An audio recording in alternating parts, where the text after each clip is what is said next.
తాజ్‌మహల్ అనేది ఒక ప్రేమ మరియు స్థితిస్థాపకత యొక్క స్మారక చిహ్నం అండి. సో, 1631 వేసవి కాలంలో మొఘల్ చక్రవర్తి షాజహాన్ యొక్క ప్రియమైన భార్య ముంతాజ్ మహల్ వారి 14వ బిడ్డ పుట్టిన సమయంలో మరణించింది. సో, దుఃఖంతో మునిగిపోయిన షాజహాన్ ఇప్పటి వరకు నిర్మించిన ఏ స్మారకం యొక్క అందాన్ని అధిగమించే సమాధిని నిర్మిస్తానని ప్రతిజ్ఞ చేశాడనమాట.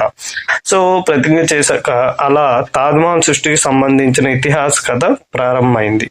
వేలాది మంది నైపుణ్యం కలిగిన కళాకారులు, కార్మికులు మరియు వాస్తుశిల్పులు 22 సంవత్సరాలుగా కష్టపడి విపత్కర పరిస్థితులు మరియు రాజకీయ గందరగోళాన్ని ఎదుర్కొన్నారు.